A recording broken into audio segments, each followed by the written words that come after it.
Welcome to Draw Tip Tuesday.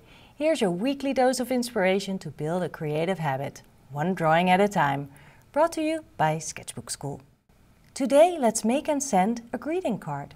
We'll make a coloring page. So what you need is a blank card or thick paper, a black fine liner or fountain pen, dip pen and ink, whatever you prefer.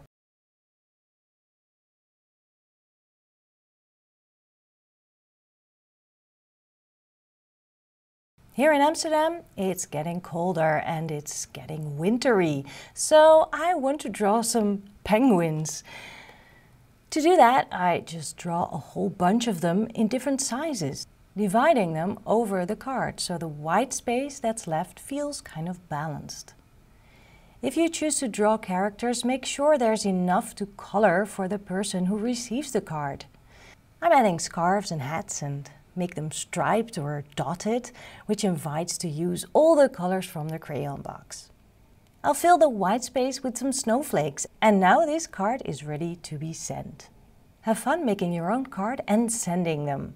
And make sure to sign up for the Draw Tip Tuesday newsletter so you don't miss any tips.